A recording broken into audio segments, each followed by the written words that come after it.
자, 이번 시간에는 이제 4차 시, 융합 코딩 1호의 4차 시가 되겠습니다. 자, 학습 주제는 전류 방향인데요. 전류는 이제 흐른다는 개념이죠. 그래서 전류는 흐르기 때문에 전선에서 흐를 것입니다. 그래서 전선을 넣는 방향에 따라서 전류 방향이 결정되겠죠. 그래서 전류는 전압에 의해서 결국 흐르는 거기 때문에 전압이 플러스에서 마이너스 방향으로 전류가 흐른다고 이렇게 정의하고 있습니다. 실제 물리적인 현상은 이제 반대로 일어나지만 옛날부터 우리가 정의해 온 것은 전압이 높은 쪽에서 낮은 쪽으로 전류가 흐른다 이렇게 생각을 합니다. 자, 그렇지만 실제 이 전류는 눈에 보이질 않습니다. 그래서 이 눈에 보이지 않는 것을 어떻게 할 수 있느냐 하는 것은 그런 장치를 한번 고안을 해봐야 되는데 이번 시간이 이제 그 시간이 되겠습니다. 그래서 어떤 장치로 전류가 얼마나 흐르는지 또 어느 방향으로 흐르는지를 그렇게 표시하도록 해보겠습니다. 그래서 LED와 전동기를 이용하겠습니다. 그래서 LED로도 전류의 방향을 알 수 있고 또 전동기로도 전류의 방향을 한번 찾아보겠습니다. 그래서 준비물은 이와 같이 LED 2개가 필요하고요. 저항 하나 필요합니다. 그 다음에 전동기, 그 다음에 날개. 그 다음에 이 전동기는 바로 브레드보드에 연결할 수 없어요. 그래서 중간에 연결을 도와주는 이 악어 클립이 이렇게 필요하겠습니다. 자, 그래서 전류의 방향에서는 앞에서 간략히 얘기한 대로 물의 흐름과 같죠. 물도 수압이 낮은 곳에서 수압이 높은 곳으로는 절대 흐르지 않습니다.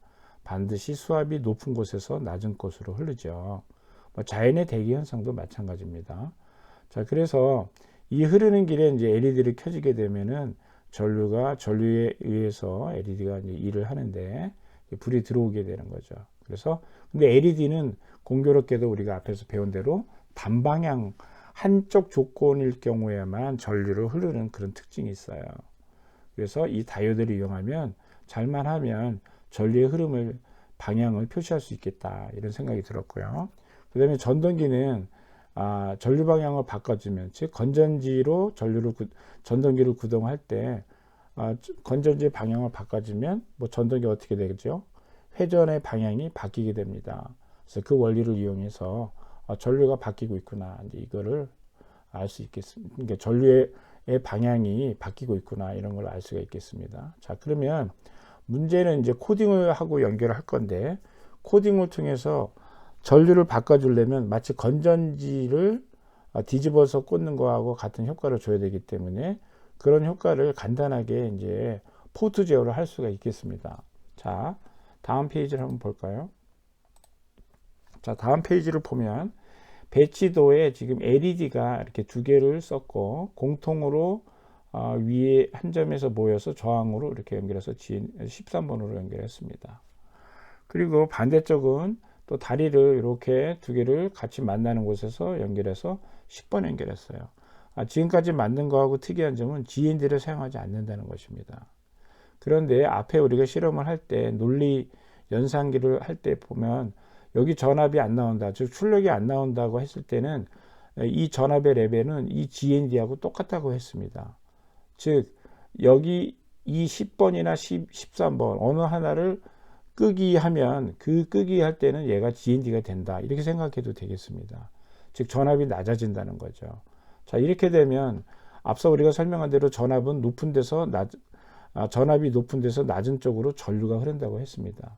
그러면 13번과 10번의 그 출력을 마음대로 우리가 블록을 이용해서 제어할 수 있기 때문에 어느 때는 둘 다 전압을 높게 할 수도 있고요. 어느 때는 이쪽이 높고 이쪽이 낮게, 또 어느 때는 10번이 높고 13번이 낮게 이렇게 제어할 수 있을 것 같습니다.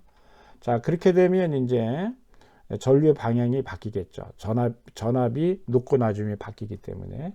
자, 그래서 여기 자세히 보시면 LED의 다리를 자세히 보면 빨간색은 긴 다리가 위쪽이 핀에 꽂혀 있고 초록색은 긴 다리가 아래쪽에 꽂혀 있습니다. 자, 이렇게 되면 어떻게 될까요? 자, 만약에 10번의 전압이 높고 13번의 전압이 낮다라고 치면 둘 중 안에 어느 게 들어올까요? 자, 13번이 낮고 10번이 높기 때문에 10번 다리 쪽에 긴 다리가 연결된 놈이 전압이 이게 동작이 될 가능성이 있겠죠.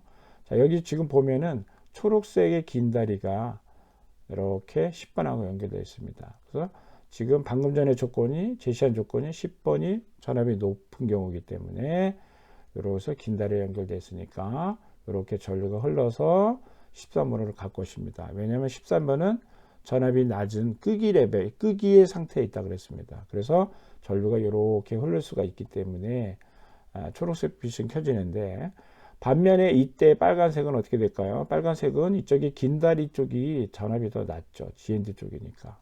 그리고 이쪽 짧은 다리 쪽이 10번에 연결되기 때문에 전압이 더 높아요. 즉 전압이 거꾸로 연결된 상태죠. 그래서 이쪽으로는 전류가 흐를 수가 없습니다. 그래서 이렇게 전류가 못 가고 전류가 이렇게 해서 간다는 거죠. 자, 이와 같이 이제 코딩으로 하면 확인할 수 있겠는데요. 자, 코딩으로 10번과 13번을 제어를 하는 거죠. 자, 조금 전에 설명한 거 요 경우죠. 10번 켜짐, 13번 꺼짐. 자, 첫 번째 코딩은 13번을 켜고 10번을 껐습니다. 이렇게 되면 어떻게 될까요? 13번이 켜짐이니까 13번이 높아야 돼요. 전압이. 자, 이렇게 저항을 거쳐서 전압이 좀 낮아진다 하더라도 어떤 높은 일정 수준의 전압이 긴 다리에 걸릴 것이고, 그보다 낮은 전압이 10번에 연결되어 있습니다. 왜냐하면 10번은 지금 보시는 바와 같이 꺼짐이기 때문에 GND하고 같은 레벨입니다. 그래서 이렇게 지금 이 경우에는 바로 빨간색만 들어오고, 초록색은 거꾸로 걸리죠. 이 GND 긴 다리 쪽이 GND에 가까운 전압 레벨로 되기 때문에 전류가 흐를 수가 없겠습니다. 그래서 안 켜지죠. 그래서 바로 이 경우가 바로 또 다른 형식의 깜빡이가 맞는 경우가 되겠습니다. 결론적으로 깜빡이가 되는 거죠. 그래서 이렇게 13번 빨간색 켜지고 초록색 켜지고, 다시 반복해서 빨간색 켜지고 초록색 켜지고, 그래서 불빛이 왔다 갔다 하는 그런 결과가 나올 것입니다. 자, 이렇게 됐으면 이제 전동기로도 한번 해봐야 되겠죠. 전동기는 우리 아까 얘기한 대로 브레드보드에 바로 연결할 수가 없기 때문에 이게 전동 모터에다 팬을 꽂고, 뒤에 가보면 다리가 있습니다. 그래서 다리에다가 이렇게 악어 클립을 물고, 또 반대쪽에는 악어 클립의 반대쪽에는 이렇게 연결선을 또 연결해서 노란색 줄에도 하고 파란색, 초록색 줄에도 해서 각각 끝에다가 연결선을 하셔 이렇게 물어주죠. 그러면 이제 연결선의 반대쪽 핀, 이 핀을 이용해서 브레드보드에 꽂으면 되겠습니다. 자, 그래서 그거를 표시한 게 이제 이런 그림이 되겠죠. 그래서 모터에서 이렇게, 실제 그림은 모터에서 나온 선이 악어 클립을 통해서 이렇게 연결선으로 연결이 되겠습니다. 이렇게. 자, 그림으로 배치도로 그리면 이렇게 된 거고요.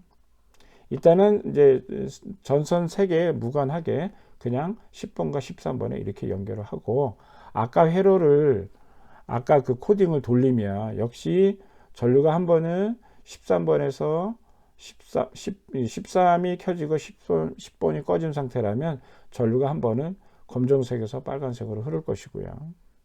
만약에 이때 모터가 시계 방향으로 돌았다면 1초 후에 10번에 이제 켜지고 13번이 꺼지니까 이번에는 전류가 전압이 높은 곳에서 낮은 곳으로, 즉 10번 포트에서 나와서 모터를 거쳐서 13번으로 돌아갈 것입니다.